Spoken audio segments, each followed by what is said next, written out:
नासिक पंचवटी में भगवान राम ने सूपनखा को नहीं रहने दिया था। वो रहती थी, आई पंचवटी में घूमी, देखा, घूमा, सुंदरता भी देखी और यहीं आसपास में रहा करती थी, पर भगवान ने उसकी नाक काटकर भगा दिया। सूपनखा कौन?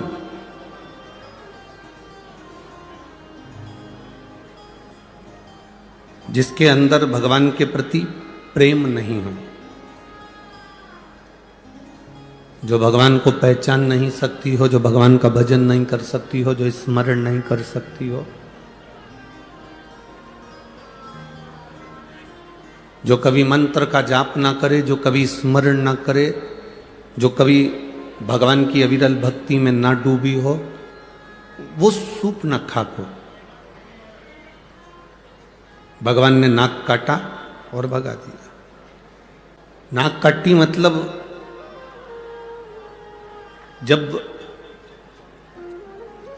जो भगवान का भजन करने नहीं जाता, जो स्मरण करने नहीं जाता, जो मंत्र जाप करने नहीं जाता, जो कभी भगवान के सत्संग में नहीं जाता और उस व्यक्ति को बार बार कोई कहता है कि अपने गांव में कथा हो रही है, नासिक में कथा हो रही है, चलो शिव महापुराण की कथा सुनने चलो, और वो नहीं जाए तो लोग कह देते दिन भर घर में बुक रहती है, व्यस्त रहती है, थोड़ा सा जाया करो, सत्संग किया करो। 12 ज्योतिर्लिंग का दर्शन करते हो तो शिव धाम मिलता है, कैलाश मिलता है।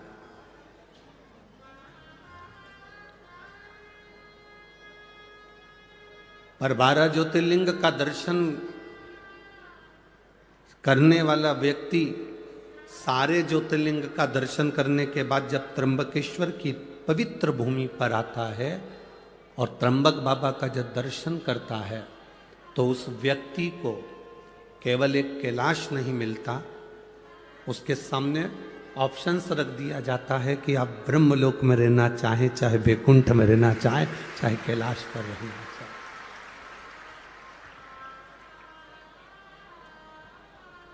ये आपकी मर्जी है, यह आपके ऊपर निर्भर करता है कि आपको कहां रहना। कहते हैं सारे ज्योतिर्लिंग के दर्शन कर कर अगर किसी के प्राण छूट जाते हैं तो उनका सत्कार सम्मान कैलाश पर होता है। पर मान लो जो व्यक्ति 12 ज्योतिर्लिंग का दर्शन नहीं कर पाया और एक त्र्यंबकेश्वर की पवित्र भूमि पर आ गया और त्र्यंबक बाबा का दर्शन भूल से भी अगर उससे हो गया तो जब उसके प्राण छूटते हैं तो ब्रह्मा और विष्णु उसके लिए फूल की, पुष्प की रंगोली डालते हैं कैलाश धाम तक जाने की। और शिव महापुराण की कथा तो एक बात हमेशा कहती आई है, आपके नजदीक में जो शंकर का शिवालय है, आपके नजदीक में जो शंकर का मंदिर है, शिवालय है, शिवलिंग है, आपके जीवन में अगर दुख है, कष्ट है, तकलीफ है, तो पहले अपने घर के नजदीक में जो शिवालय है, शंकर का मंदिर है, पहले जल वहां चढ़ाओ। अपने भाई के साथ नहीं हो सकता, इसलिए सीता जी घास के तिनके को तोड़कर अपने पास में रख लेती थी और सीता जी को यह ज्ञान था कि मैं भूमि से हुई हूं, ये भूमि से घास हुआ है, ये मेरा भाई है, और जब तक मेरा भाई मेरे साथ में है तब तक रावण निगाह उठाकर नहीं देख सकता। ये मेरा भाई मेरे साथ में है, रावण की इतनी सामर्थ्यता नहीं कि मुझे निगाह उठाकर देख ले, क्योंकि मेरा भाई है। राम जी अयोध्या से चले, अवध से चलते चलते चलते चलते राम जी ने कभी पूरी जगह तक जाकर देख लो, कहीं पर किसी की ना तो नाक काटी, ना हाथ काटा, ना मुंडा काटा। यहां आकर मेरे राम जी ने सूपनखा की नाक काटकर कहा कि तेरा मन भगवत भजन में नहीं लग रहा और तू कहीं ना कहीं विधर्म की ओर आगे बढ़ रही है, और तेरा अंत होगा तब पूरा अधर्मियों का अंत हो जाएगा। खाए तो महादेव की शरण जाए। राम जी की जिंदगी में दुख आया, वो महादेव की शरण में गए। भगवान कृष्ण की जिंदगी में दुख आया तो महादेव की शरण में गए। 16,108 रानियां भगवान कृष्ण की थी और एक भी संतान नहीं थी। तब गर्गाचार्य बाबा से कहकर शिवलिंग का पूजन करा, एक एक रानी के साथ 11-11 दिन तक। 1 लाख से ज्यादा भगवान कृष्ण के घर में संतान की प्राप्ति हुई शिव की कृपा से। ऐसा कोई बता दो देव हो, ऐसा कोई असुर का नाम ले लो जो शंकर की आराधना ना करा। रावण शिव की आराधना करते थे, कंस शिव की आराधना करते थे, महिषासुर शिव की आराधना करता था, तारकासुर शिव की आराधना करता था, जटासुर शिव की आराधना करता था। ऐसा कोई असुर बताओ जो शंकर की आराधना ना कराओ। ऐसा कोई देवता बताओ जिसने शिव की आराधना ना करी हो।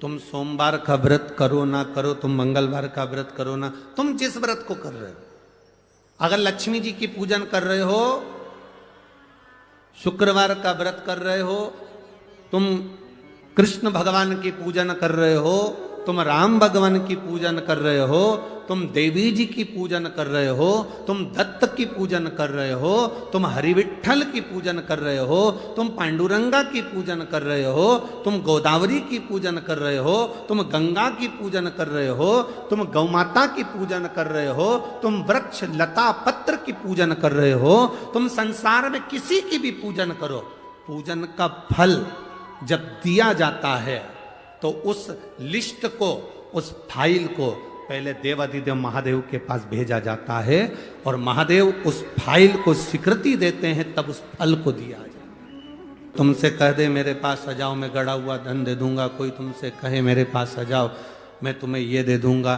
कोई कहे ऐसा कर दूंगा कि तुम्हारी जिंदगी में दुख नहीं आएगा, तो विश्वास मत करना कि जिंदगी में दुख नहीं आएगा। पृथ्वी पर आने के बाद तो राम जी के भी जीवन में दुख आया, पृथ्वी पर आने के बाद तो भगवान कृष्ण की जिंदगी में भी दुख आया। पृथ्वी पर आने के बाद जो जन्म लिया उसकी जिंदगी में दुख जरूर आया है। तो ऐसा संसार में कोई नहीं जन्मा जिसको दुख नहीं आएगा। पर इतना जरूर है, राम जी ने शंकर को भजा, दुख कटा। भगवान कृष्ण ने शिव को भजा, दुख कटा। उसी तरह आप और हम भी अगर शंकर को भजेंगे तो दुख जरूर कटेगा, ये निश्चित है। भगवान का दरवाजा ना छूटे। मां, महात्मा और परमात्मा, कौन कौन बोलो, जम के बोलो। मां, महात्मा, तीसरे नंबर पर परमात्मा। एक बार फिर से बोलो, 3 कौन? मां, महात्मा और परमात्मा। इन 3 को पकड़ कर रखोगे तो जिंदगी में कभी पीछे मुड़कर देखना नहीं पड़ेगा, आगे बढ़ते चले जाओ। जो अपनी मां का आदर करना छोड़ देता है, अपनी मां का सम्मान करना छोड़ देता है, अपनी मां का हाथ पकड़ना छोड़ देता है, अपनी मां का चरण पकड़ना छोड़ देता है, वो बहुत लंबा नहीं चल पाता। मां, महात्मा और परमात्मा। दूसरे नंबर पर है महात्मा, संत, साधु, गुरुजन। संत, साधु, गुरुजन किसको कहा? कोई कपड़े पहन लिया, जटा बढ़ा ली, खूब तिलक छापा कर लिया, खूब सारी माला पहन ली, तो उससे कोई संत या साधु नहीं बन जाता। संत साधु का सबसे बड़ा लक्षण है, संत साधु का सबसे बड़ा गुण है, जो उसके पास जाता है उसके जैसा नर्म बन जाता है और भगवान की भक्ति में डूब जाता है। संत साधु के पास गए और प्रॉपर्टी की बात कर रहे हो, संत साधु के पास गए और जमीन जायदाद की बात कर रहे हो, संत साधु के पास गए और तुम अन्य अन्य बातों को कर रहे हो, तो उसमें सुख का अनुभव नहीं है।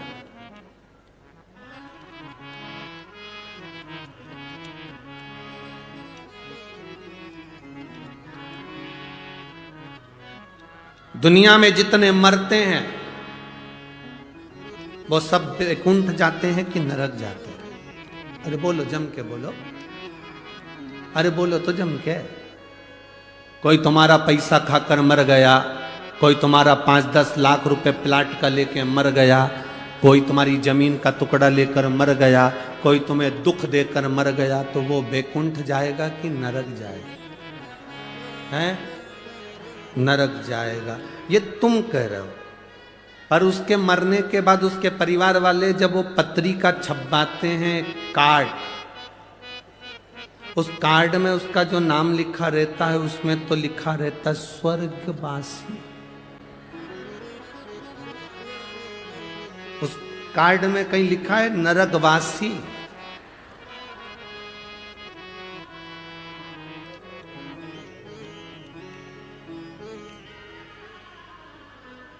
विदेश में कोई मरता है तो कह देते हैं एक्सपायर, डेड बॉडी। पर हमारे यहां तो कितना भी पापी से पापी भी मर जाए तो भी उसके नाम के आगे लिखा रहता है स्वर्गवासी। क्यों? क्योंकि वो भारत की भूमि पर जन्मा है, और भारत की भूमि पर जो जन्म लेता है वो नरक कभी नहीं जाता।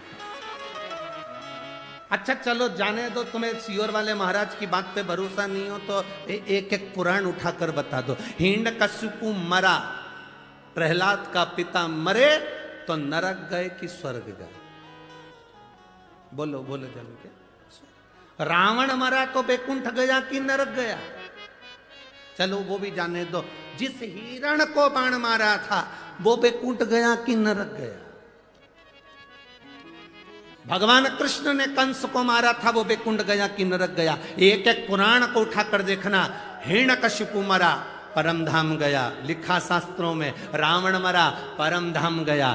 कंस मरा, परम धाम गया। तारकासुर मरा, परम धाम गया। क्योंकि भगवान का जो हाथ का स्पर्श कर कर जाता है, भगवान का नाम लेकर जाता है, उसका दर्शन कर कर जाता है, भारत की भूमि की रज का स्पर्श कर कर जाता है, वो कभी नरक नहीं जाता, वो वैकुंठ ही जाता है।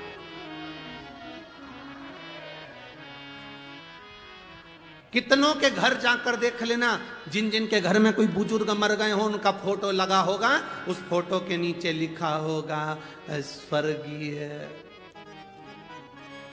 अब उसके नाम के आगे कभी नहीं लिखा नरकीय, उसमें लिखा स्वर्गीय। धारा ही कुछ ऐसी है, इतनी पवित्र है ये भूमि, जिसको समझने वाला समझ सकता है। आज के जमाने में बड़े बड़ी गादियों पर लोग बैठ जाते हैं, बड़ी बड़ी पीठ पर लोग बैठ जाते हैं और भेद करते रहते हैं। वो ज्योतिर्लिंग बड़ा है, वो ज्योतिर्लिंग छोटा है, वो शंकर बड़ा है, वो शंकर छोटा है, ये महाराज बड़ा है, वो महाराज छोटा है। 12 ज्योतिर्लिंग में कभी ये मत कहना कि वो ज्योतिर्लिंग बड़ा कि वो ज्योतिर्लिंग बड़ा।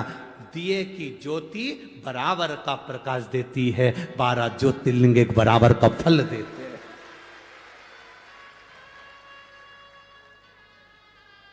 हम भेद कर रहे हैं, हमारी बुद्धि भेद कर रही है। मां दूसरे नंबर पर, जम के बोलो जरा, महात्मा। जो महात्मा तुमसे प्रॉपर्टी की बात करे, जमीन जायदाद की बात करे, धन दौलत की बात करे, संपदा की बात करे, वो महात्मा नहीं। महात्मा का लक्षण है आप उसके पास बैठे और उसके पास बैठकर अगर कहीं आपके भीतर ये भाव जागृत हो जाए कि सही कहा, शंकर के मंदिर जाना चाहिए, एक लोटा जल चढ़ाना चाहिए, ये प्रयास हर एक महात्मा का होना चाहिए।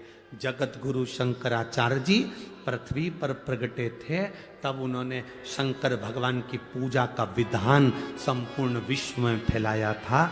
जगत गुरु शंकराचार्य जी की 4 पीठ पर जो 4 शंकराचार्य जी विराजमान हैं, जगत गुरु शंकराचार्य जी की 4 पीठ पर जो जगत गुरु शंकराचार्य विराजमान हैं, वो भी आज शंकर भगवान की पूजा अर्चना और विश्व के कल्याण को आगे बढ़ाने का लक्ष्य लेकर चल रहे हैं। और जगत गुरु शंकराचार्य जी के जाने के बाद भोलेनाथ ने कोरोना काल में ये शिव महापुराण को, कहीं मेरे महादेव ने संपूर्ण विश्व में शंकर की भक्ति को जागृत करने के लिए शिव पुराण प्रारंभ कर दिया।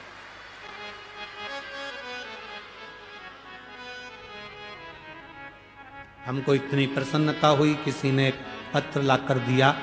उस पत्र में लिखा था, पहले छोटे छोटे शंकर मंदिर में, नासिक में भी शंकर के छोटे छोटे मंदिर में दरवाजे बंद रहते थे, होटले पर कुत्ता बैठे रहते थे, कोई नहीं जाता था, दरवाजे सब बंद पड़े रहते थे। बड़े बड़े मंदिर में सब जाते थे, छोटे छोटे मंदिर में कोई नहीं जाता था। हम धन्यवाद देते हैं, आपने एकांतेश्वर महादेव का वर्णन किया, तो लोग अब छोटे छोटे मंदिर में भी जाकर पूजन और आराधना कर रहे हैं। छोटे छोटे मंदिर में भी पूजा आराधना कर रहे हैं। एक एक मंदिर में छोटे से छोटा शिवालय हो, चाहे बड़े से बड़ा शिवालय हो, उन शिवालयों का आनंद अपने आप बड़ा है, अपने आप है।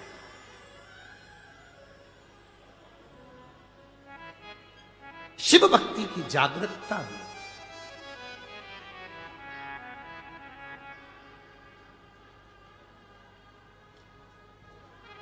और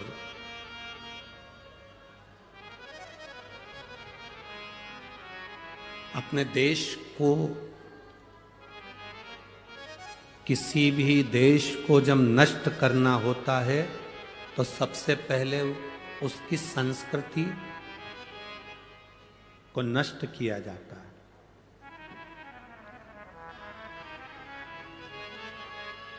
विधर्मी जब किसी राष्ट्र को बर्बाद करते हैं, नष्ट करते हैं, उस पर आक्रमण करते हैं, तो सबसे पहले भीतर घात करते हैं, उसकी संस्कृति को, उसकी सभ्यता को, उसके संस्कारों को नष्ट करते हैं, उसके संस्कारों को नष्ट करते हैं, उसकी संस्कृति को नष्ट करते हैं। और आप सबको मैं धन्यवाद देता हूं, शिव महापुराण के माध्यम से आप लोगों ने जो शंकर के मंदिर में जल चढ़ाना प्रारंभ करा, इस भारत की संस्कृति को फिर आगे बढ़ा दिया। अब बर्बाद नहीं हो सकता। राष्ट्र फिर मजबूत हो गया, सनातन धर्म फिर मजबूत हो गया। धर्म की जय हो, अधर्म का प्राणियों में और विश्व का फिर सनातन धर्म मजबूत हुआ है, जब आप लोग भगवान के देवालय शिवालय तक जा रहे हैं।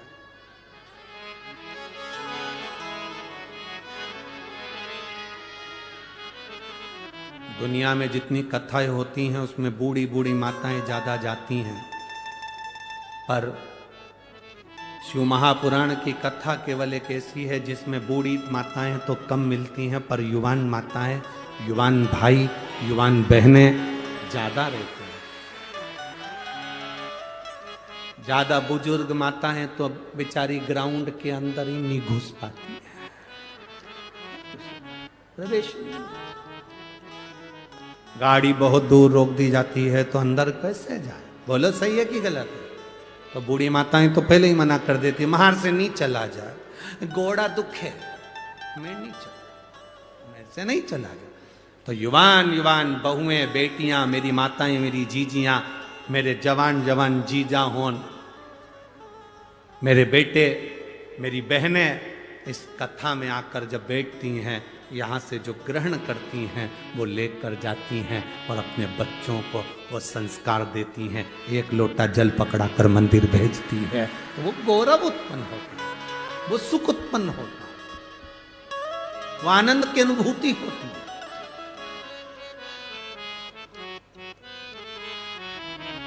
अपने संस्कार, अपनी संस्कृति का सुख हो, मां, महात्मा और परमात्मा, इन तीन को कभी मत छोड़ो। परमात्मा का दरवाजा, दुनिया के लोग कहें, कोई तुमसे कह दे भगवान शंकर को जल चढ़ाने से क्या मिलता है, आप कुछ मत बोलना, यहां से हमारे पास से ये पत्र ले जा कर दे देना। इस सारे पत्रों में और कुछ नीचे रखे हैं, जो तुमसे कहें कि शंकर जी को जल चढ़ाने से, बेलपत्र खाने से, बेलपत्र चढ़ाने से, समी पत्र चढ़ाने से, शंकर भगवान को शहद चढ़ाने से, शंकर भगवान का अनुमोदन करने से, श्री शिवाय नमस्तुभ्यम बोलने से क्या मिलता है, उनको ये पत्र ले जाकर देना, जिसमें उनका मोबाइल नंबर भी है, एड्रेस भी है। वो आपको बताएंगे कि शंकर की भक्ति से मिलता क्या है, शंकर से क्या प्राप्त किया जा सकता है। ब्रह्मा ब्रह्मलोक में रहते हैं, भगवान विष्णु वैकुंठ लोक में रहते हैं, पर मेरा महादेव इसी मृत्यु लोक में कैलाश पर पृथ्वी पर रहता है। इसी कैलाश पर पृथ्वी पर रहता, मृत्यु लोक। आप पुकारोगे वो तुरंत आएगा। जिस दिन आप समझ गए उस दिन जिंदगी का सुख आपके भीतर होगा। जिस गोदावरी के तट पर आप कथा सुन रहे हैं, जिस माता गोदावरी के तट पर सप्तशृंगी माता के इस पावन सानिध्य में, त्र्यंबकेश्वर बाबा के इस पावन सानिध्य में, कपालेश्वर महादेव के इस पावन सानिध्य में, कालेराम जी के इस पावन सानिध्य में शिव महापुराण की कथा सुन रहे हो, इस पवित्र भूमि पर बैठकर अगर आप कथा का रसतत्व ग्रहण कर रहे हो तो ये विश्वास मानकर चलना, ये भूमि ने अगर असुरों को दिया, राक्षसों को दिया, तो देवताओं को भी दिया है।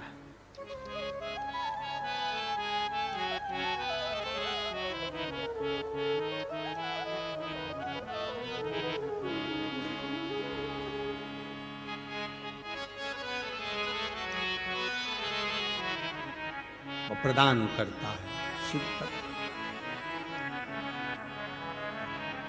एक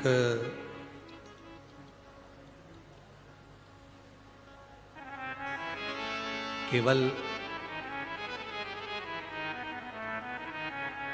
किसी ने एक प्रश्न किया था कि सीहोर, उन्होंने एक प्रश्न लिखकर भेजा था कि ये गौतम ऋषि के आने के बाद गोदावरी मैया का प्रागट्य हुआ।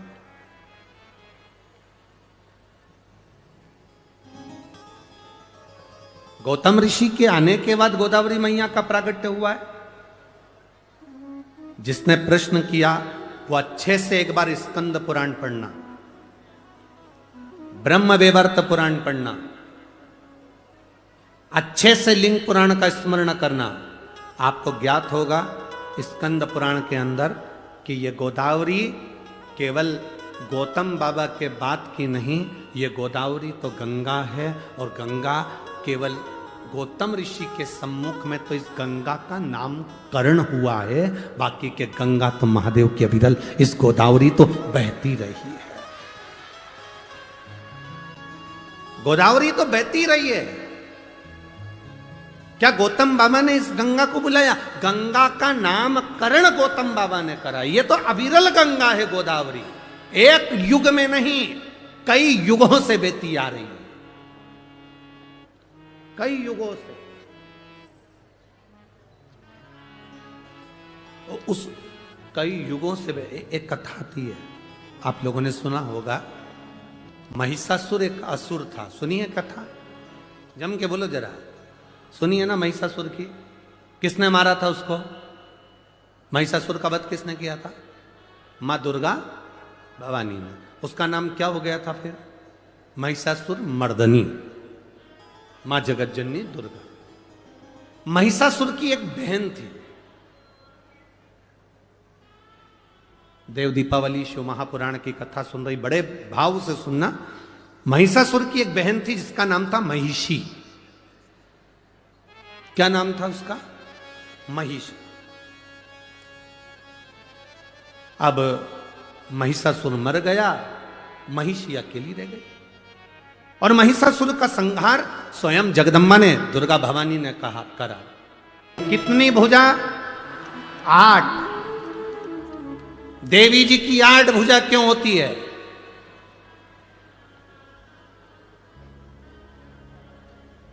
भगवान शंकर की 4 भुजा, भगवान नारायण की 4 भुजा, द्वारकाधीश की 4 भुजा, तिरुपति बालाजी की 4 भुजा।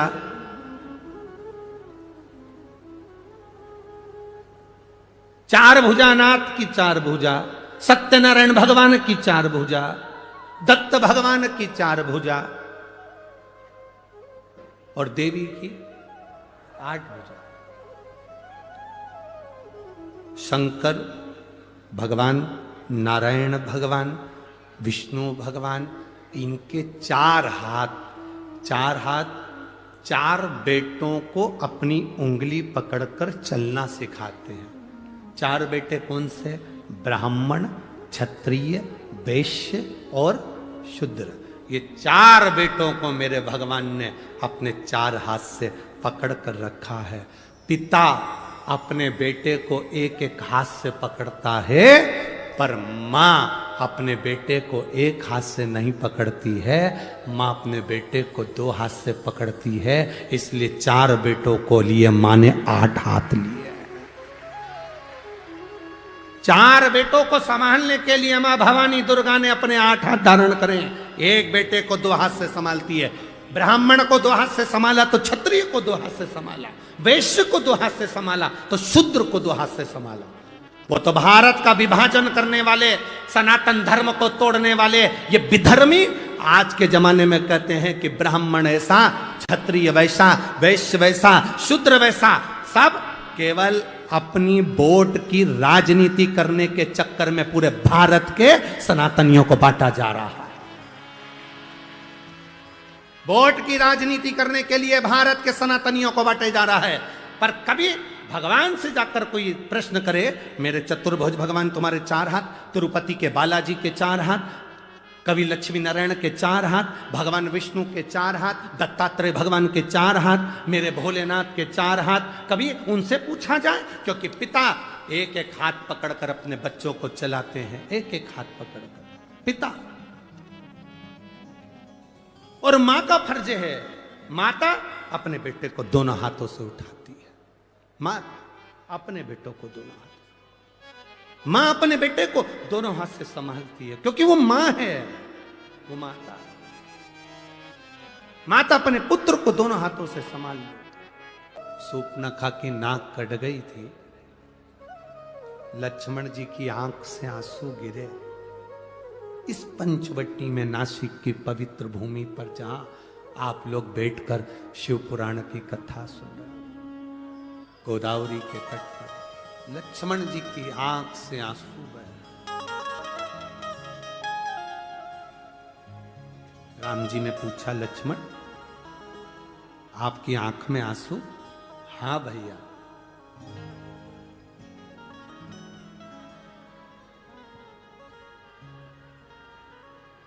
क्यों? किस लिए? कहा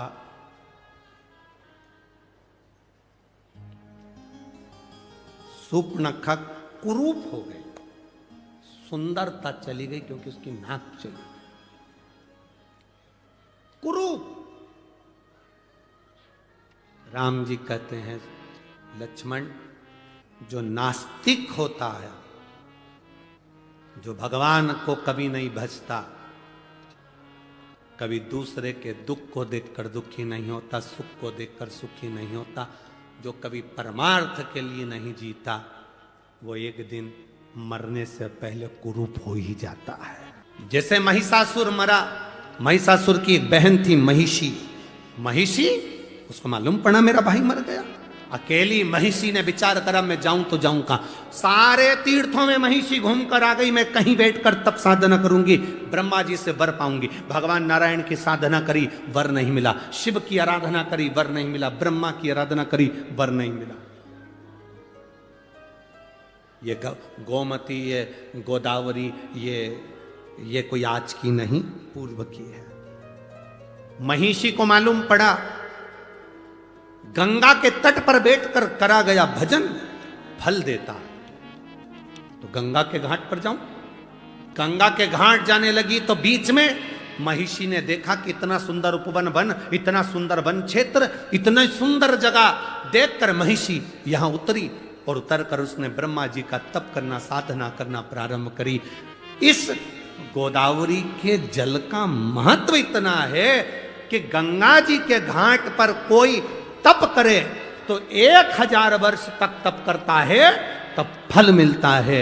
और गोदावरी के तट पर बैठकर यदि मात्र 24 घंटे भी भगवान का नाम लेकर पुकार ले तो फल प्राप्त हो जाता है। बोल गोदावरी माता की। वो गोदावरी का तट अब महिषी को नहीं मालूम था, वो तो सुंदर वन, सुंदर उपवन, सुंदर जगह को देखकर, गोदावरी का तट देखकर महिषी उतर गई।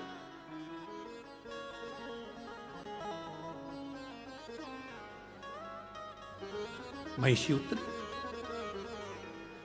सुंदर तट देखकर, सुंदर उपवन देखकर महिषी पर। अब महिषी ने, उसको नहीं मालूम कि गोदावरी का महत्व क्या, राक्षस क्या जाने, असुर क्या जाने।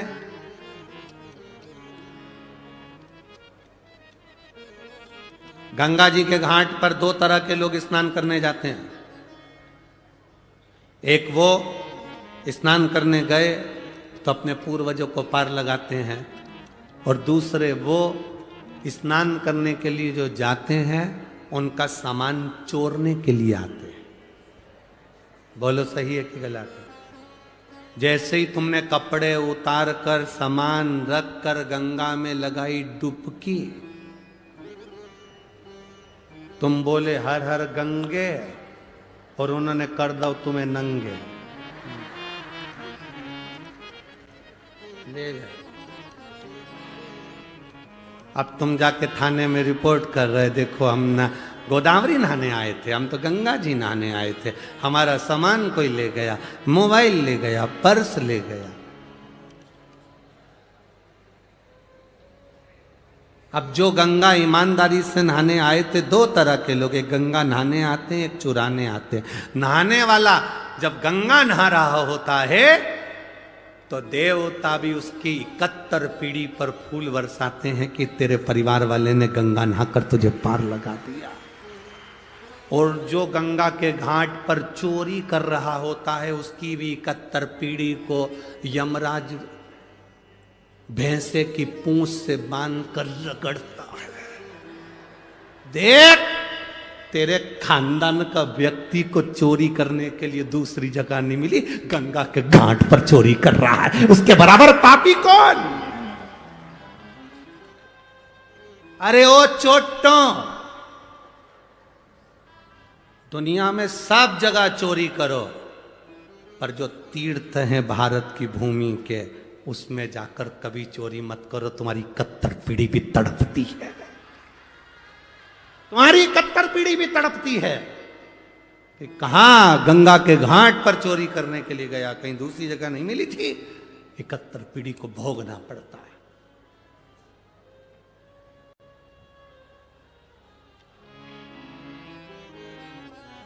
चोटा चोरी कर करके कितना सामान ले जाता है। एक मंगलसूत्र ले गया, चेन ले गया, लाख रुपए का सामान ले गया, तो भी चोटा कभी लखपति करोड़पति नहीं बना। आज तक के चोटा की चोटा ही है।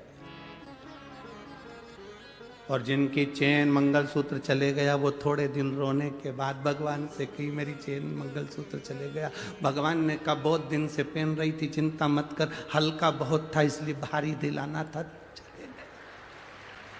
टेंशन क्यों लेती है, चिंता ना कर। इसलिए आशीष बार बार कहते हैं अपनी चेन अंगूठी मोबाइल पर्स लेकर यहां मत आओ, सावधान इंडिया। क्यों आते हो, क्यों लाते हो, कहता है तुम सुनो तब तो।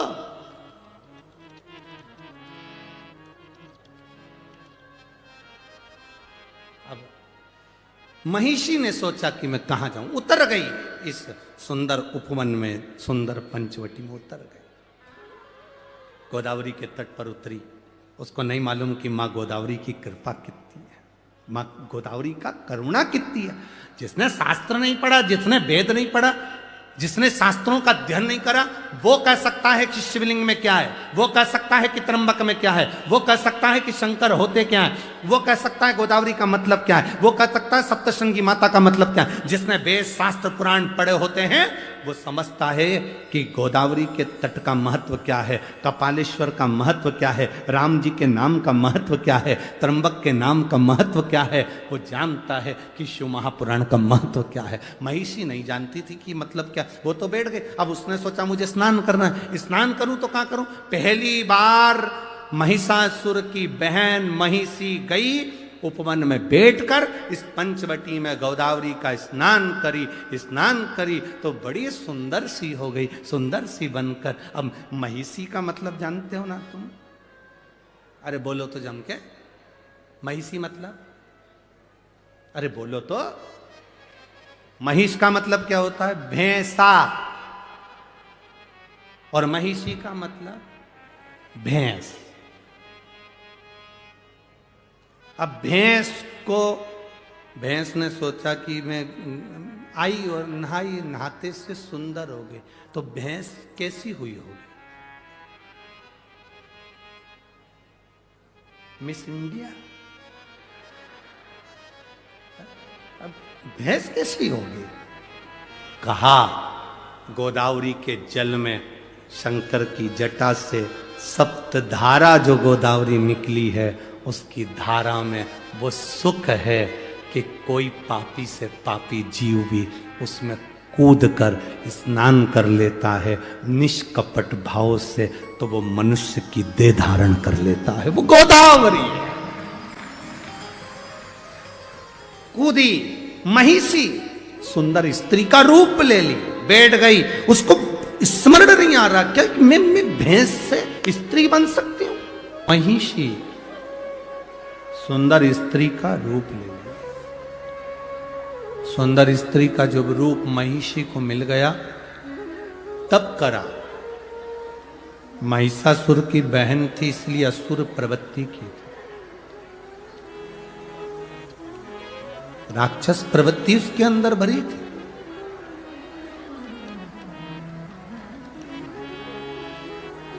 ब्रह्मा जी प्रकट हुए, मांगो तुम्हें क्या चाहिए, क्या दिया जाए?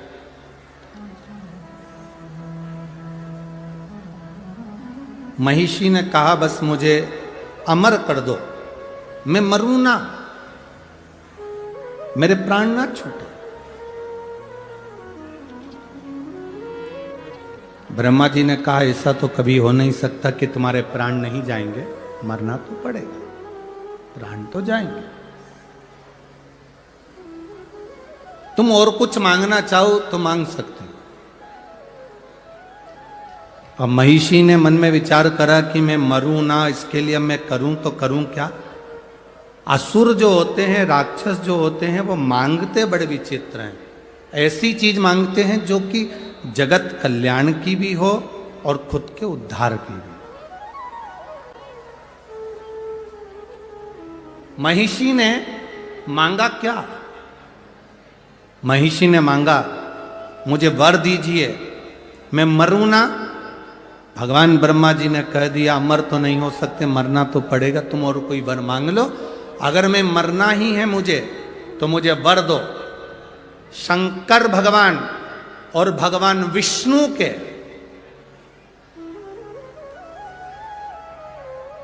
शिव और विष्णु के द्वारा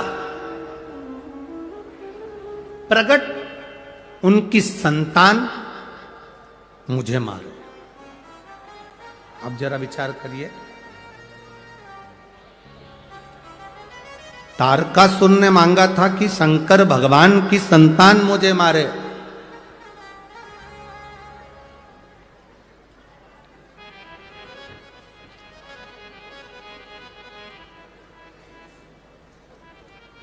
पहला वर है ये जो महिषी ने मांगा कि शिव और विष्णु की संतान मुझे मारे।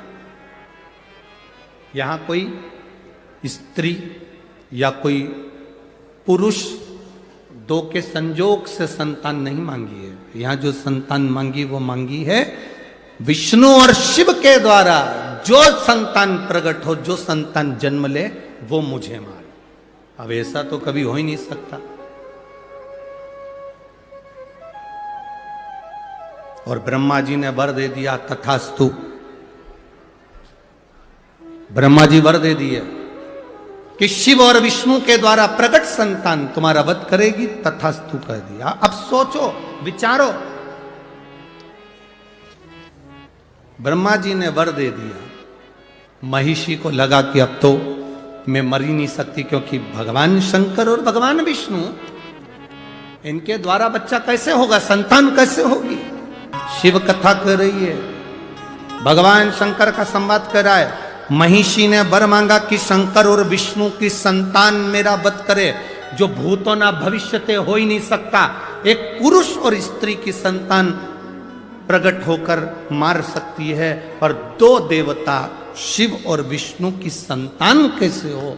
ब्रह्मा जी ने वर दे दिया, तथास्तु। सृष्टि की रचना करने वाले ब्रह्मा जी अब वर तो दे बैठे, अब विचार में पड़ गए कि वर महिषी को दे दिया कि शंकर और विष्णु की संतान इस महिषी को मारेगी, करें तो करें क्या? ब्रह्मा जी संकोच में पड़ गए, एकांत में जाकर बैठ गए, बहुत गहन चिंतन करने लगे, क्या होगा, संतान कैसे होगी, संतान की प्राप्ति कैसे होगी। आया समय, राक्षसों ने उपद्रव मचाया, समुद्र मंथन का समय आ गया, और रचा है सृष्टि को जिस प्रभु ने, वही ये सृष्टि चला रही। बस आ गया समय, मंथन का समय आया, देवता असुरों के बीच में साझा हुआ, अमृत निकलेगा, पाएंगे। मंथन के समय पर सब कुछ निकला, विष भी निकला, रतन माणिक मोती औषधि सब निकले, बाद में अमृत निकला। अमृत असुर लेकर चले गए, तब भगवान नारायण मोहिनी स्वरूप धारण कर लिए। कौन सा स्वरूप रखा भगवान विष्णु ने? मोहिनी स्वरूप। महिषी ने वर क्या मांगा था? भगवान नारायण और शिव के द्वारा प्रकट संतान मेरा वध करे। अब राक्षसी तो राक्षसी, उसने उपद्रव मचाना चालू कर दिया। भले वो सुंदर बन गई तो क्या हुआ, वन में रहने लगी, उपद्रव करने लगी, भयंकर उपद्रव मचाया, भयंकर उपद्रव।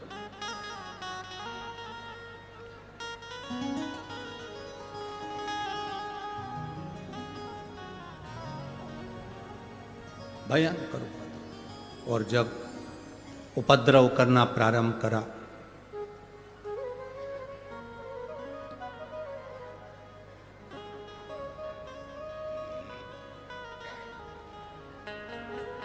संहार करना जरूरी है।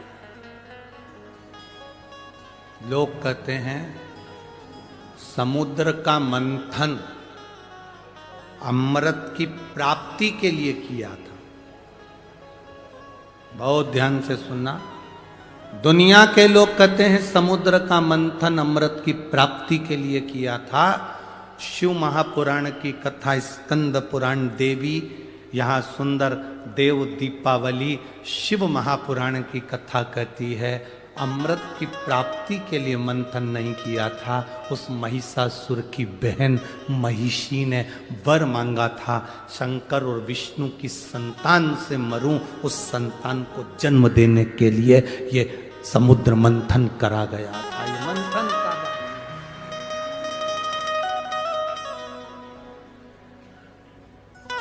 भगवान विष्णु ने मोहिनी स्वरूप धारण करा। मोहिनी स्वरूप बनाया तो बड़ा सुंदर स्वरूप स्त्री का भगवान नारायण बनाकर राक्षसों के पास गए, अमृत का कलश लिया, मैं देवताओं को मदिरा पिला दूंगी, तुमको अमृत पिला दूंगी, ऐसी बात कर कर देवताओं और राक्षस को बिठा दिया। देवताओं को अमृत पिला दिया, राक्षसों को समुद्र का फैन, समुद्र का जल पिला दिया। उनका जो स्वरूप था उसका गुणगान पूरे ब्रह्मांड में हो रहा था। शंकर जी को मालूम पड़ा कि भगवान नारायण ने स्त्री का स्वरूप लिया है। शिव जी को कहा गया, आपने भगवान नारायण के मोहिनी स्वरूप का दर्शन नहीं किया? नहीं। समुद्र मंथन में जो अमृत की बूंद गिरी थी, प्रयागराज, हरिद्वार, उज्जैनी और नासिक पंचवटी की पवित्र धरा पर भी गिरी थी। इसलिए कुंभ का मेला इन क्षेत्रों में लगता। मोहिनी स्वरूप का दर्शन करने के लिए भगवान शंकर हरिद्वार भी गए, प्रयागराज भी गए, उज्जैनी भी गए। आखिरी में भी मोहिनी स्वरूप का दर्शन जब भगवान शंकर को नहीं हुआ, तब इस नासिक, इस गोदावरी के तट पर शिव आए और भगवान के मोहिनी स्वरूप का दर्शन किया। भगवान के मोहिनी स्वरूप का दर्शन। मोहिनी स्वरूप में भगवान नारायण शिव जी को, शंकर नारायण को, दोनों एक दूसरे को देखे देखते ही उसी समय पर दोनों के नेत्र की मिलन की दृष्टि इतनी प्रबल थी, इतनी प्रबल थी कि शिव सुध भूल गए भगवान नारायण को देखकर, नारायण सुध भूल गए भगवान शंकर को देखकर। नेत्रों से दोनों के अश्रु गिर गया। वो अश्रु का मिलन मां पार्वती जी के हस्त कमल पर हो गया। उस मिलन से एक बच्चे ने जन्म ले लिया, जिस बच्चे को सुंदर पंपा नदी के तट पर छोड़ दिया गया। पार्वती से शिव ने कहा इस बच्चे को यहां छोड़ो। क्यों? यहां मेरा एक भक्त रहता है, पास में पंडालम नगर है, जिस नगर में मेरा एक भक्त रहता है राजशेखर। वो भक्त मेरा गुणगान करता है, नारायण की उपासना करता है, उसके घर में औलाद नहीं है, उसको ये संतान देना है। ये संतान प्रभु, ये ब्रह्म भगवान विष्णु और आपके मिलन से हुई है। भगवान ने पार्वती से नहीं कहा कि ये महिषी को मारने के लिए हुई, ये तो मेरे भक्त के घर में संतान देना, भक्त के घर। पंपा नदी के तट पर बालक को सुला दिया। राजशेखर उस नगर का राजा निकल कर जा रहा था जिसके घर में संतान नहीं थी। देने वाला जब देता है तो छप्पर फाड़ कर देता है। संतान, उसने देखा कि एक बालक रो रहा है, बालक को उठा लिया, बालक को उठाया, अपने घर लेकर गया। धर्म पत्नी से कहा औलाद नहीं, पर मुझे ये बालक मिला है, बड़ा तेजवीर लगता है, बड़ा सुंदर लगता है, ले आओ इसको पालन करो। रानी ने उसका पालन पोषण करा। बालक आया, बड़ा हुआ, पालन पोषण करा। कुछ महीने के बाद रानी का भी गर्भ ठहर गया। रानी का गर्भ ठहरा, एक बेटे ने जन्म ले लिया। बेटे ने जन्म लिया। रानी की दासी ने रानी से कहा राजा का प्रेम, जो बेटा पंपा नदी के तट पर मिला है, राजा का पूरा प्रेम उस बच्चे के प्रति है। हमें लगता है तेरा बेटा सिंहासन पर नहीं बैठ सकता, बैठेगा तो वही बैठेगा। ना जाने किसकी औलाद, ना जाने किसकी संतान, राज सिंहासन पर वो बेटा बैठेगा। वो बेटा राज सिंहासन पर बैठेगा। रानी को बड़ा लगा। आज रानी मन में वियोग कर कर उसने सोच लिया इससे तो प्राण त्याग दूं तो अच्छा। रानी अपने बच्चे को लेकर जंगल में चली गई।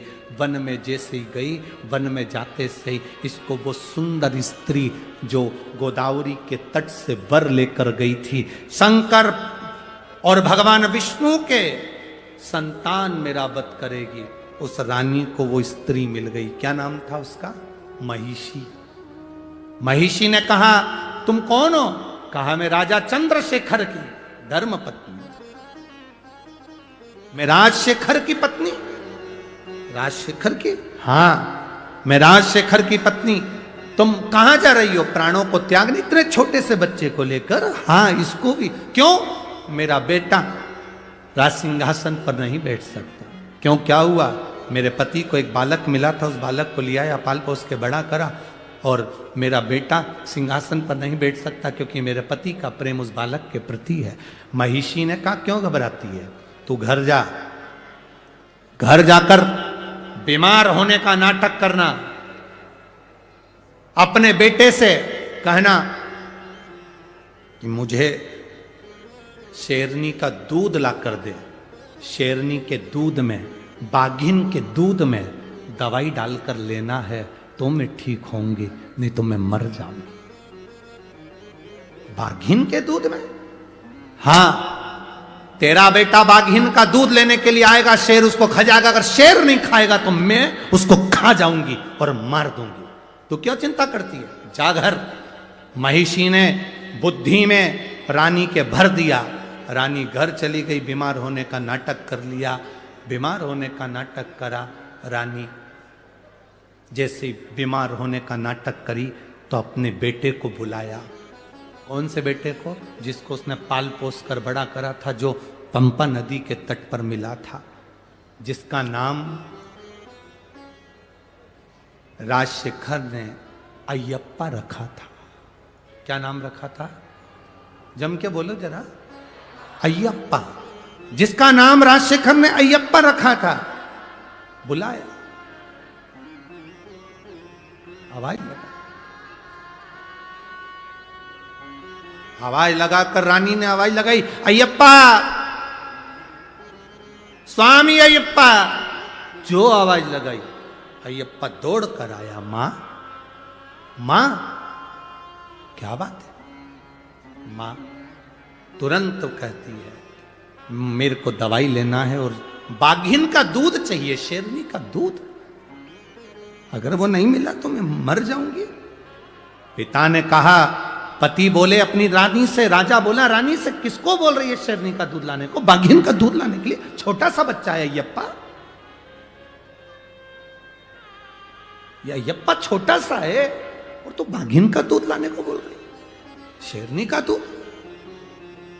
इतने में तो बच्चे ने अपने पिताजी से कहा, राजा राजशेखर से कहा, चिंता मत करो पिताजी, मैं दूध लेकर आता हूं। राजशेखर के पास में से अय्यप्पा स्वामी दौड़ पड़े और अय्यप्पा दौड़ते दौड़ते दौड़ते दौड़ते जंगल में पहुंच गए। जंगल में पहुंचे तो शेरनी को जो देखा, देखकर शेरनी खाने के लिए दौड़ी, पर अय्यप्पा स्वामी बच गए। तो महिषी ने सोचा, मैं इसको मार देती हूं, मेरी सहेली का काम बन जाए। महिषी ने अय्यप्पा स्वामी को मारने के लिए प्रयास करा। भगवान अय्यप्पा स्वामी ने उसी समय महिषी को पकड़कर संहार कर दिया। संहार करा। अपनी मां के लिए अगर शेरनी का दूध लेकर जाऊंगा तो पात्र नहीं लाया, किस बर्तन में लेकर जाऊंगा? अय्यप्पा स्वामी ने शेरनी को पकड़ा, उसके ऊपर चढ़ गए और चढ़कर शेरनी को, बाघिन को अपनी मां के पास लेकर पहुंच गए। मां, ये बाघिन लेकर आया हूं, इसका दूध निकाल। ये शेरनी लेकर आया हूं, ये बाघिन लेकर आया हूं, इसका दूध निकाल मां। और इसका दूध निकाल कर तो दवाई में पी ले। मां ने आंख में से आंसू बहाए। पिता राजशेखर की आंख से आंसू निकलने लगे। ये मेरा बेटा कोई साधारण नहीं है, जरूर कोई बात है। जिस शेरनी पर चढ़कर अय्यप्पा आया था, उस शेरनी से स्वयं राजशेखर ने पूछ लिया, इसने तुम्हें मारा, तुम कौन हो? शेरनी कहती है, जिस जगत जननी की अंजलि में नारायण और शंकर का अश्रु का मिलन हुआ था, उससे यह बालक जन्म लिया। यह बालक साधारण नहीं, शंकर और विष्णु के संतान अय्यप्पा स्वामी है। भगवान शंकर और विष्णु की संतान अय्यप्पा स्वामी है, यह साधारण संतान नहीं। राजशेखर पहचान गए, पर बेटा राज सिंहासन पर बैठने को तैयार नहीं हुआ। पिताजी मुझे जाना होगा, पिताजी मुझे जाना होगा। तभी शबरी पर्वत पर जाकर, शबरी पर्वत के ऊपर अय्यप्पा स्वामी शेरनी पर चढ़कर गए और बैठकर तप साधना में लीन हुए। महिषी के प्राण चले। महिषी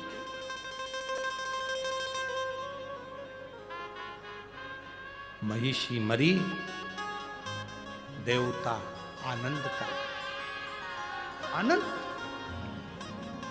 महिषी के मरते ही सुख का भान हो गया।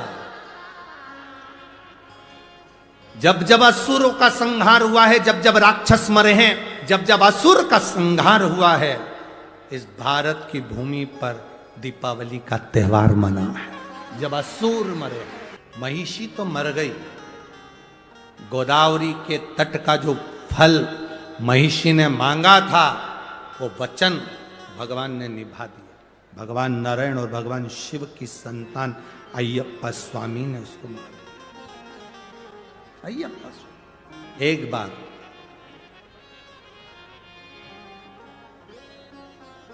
काशी में माता पार्वती भगवान शंकर के साथ विचरण कर रही, तभी भगवान शंकर को माता पार्वती जी ने प्रश्न किया, स्वामी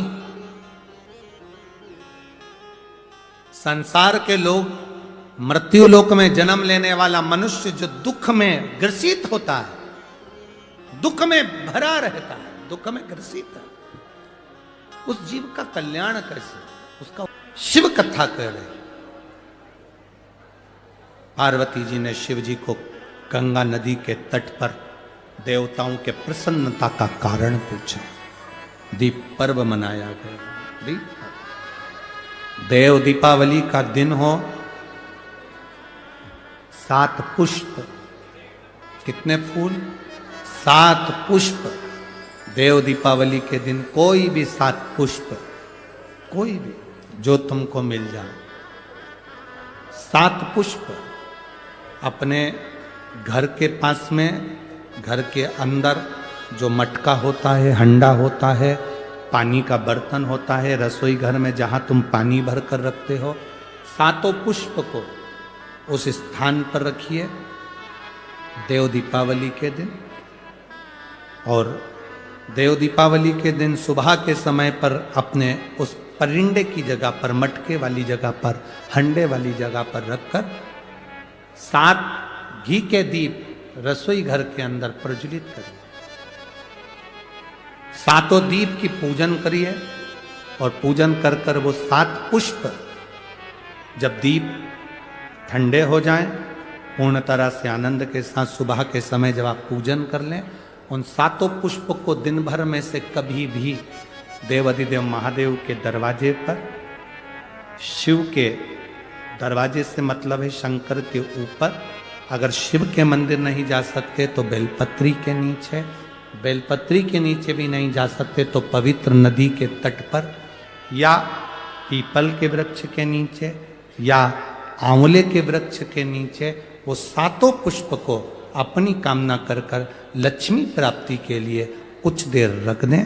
रखने के बाद 1 पुष्प उसमें से वापिस बाबा से कुबेर भंडारी का भंडार भरने के लिए लेकर आए, उसको अपने पास में रख कर देखना, अगले साल जब देव दीपावली आएगी तब तुम्हें याद आएगी कि बाबा ने भंडार भरा, खाली नहीं रखा। तो 7 पुष्प 7 दीप, सुख देने वाली देव दीपावली का वर्णन कल की कथा में हम स्मरण करेंगे, उसको सुनेंगे हम उसको। सहज नहीं है शिव। माता सती का प्रागट्य होता है, सती मैया का शिव जी से विवाह होता है, बाद में दक्ष प्रजापति की सभा में ही मां अपने उस यज्ञ मंडप में प्राणों को त्याग देती है, हिमालय राज किया उनका जन्म हो जाता है, पार्वती के रूप में प्रकट हो जाता है। जब अपने नजदीक में कहीं शिव कथा हो, सुनो, जाओ, 2 क्षण पहुंचो। दिन में कथा में नहीं जा सकते तो रात्रि में एक बार कथा के पंडाल में जाकर प्रणाम कर कर आओ। दिन में समय नहीं मिले, पति को नौकरी से, दुकान से फुर्सत नहीं मिले, तो उसको कहो अपने नासिक में कथा हो रही है, 4 बिस्कुट के पैकेट रख लेते हैं, पानी की बोतल रख लेते हैं, भक्तों को पिला कर आएंगे। बाबा क्या देगा ये उसके ऊपर निर्भर करता है। करो सेवा दिल से। ये कथा तो 25 तारीख को विराम हो जाएगी। 28 तारीख को ददरौआ धाम डॉक्टर हनुमान, पूरी दुनिया में एक ही हनुमान है जिसको डॉक्टर हनुमान कहा जाता है। भिंड में ददरौआ धाम में दोपहर में 1 बजे से 4 बजे तक वो कथा ददरौआ धाम में आस्था चैनल, फेसबुक, यूट्यूब पर पूरा राष्ट्र सुनेगा। उस कथा का नाम रहेगा शंकर सुमन, शिव महापुराण की कथा, जिसमें डॉक्टर हनुमान भक्तों का इलाज करेंगे, शिव महापुराण के माध्यम से अपन श्रवण करेंगे। उसका हनुमान का नाम ही डॉक्टर हनुमान।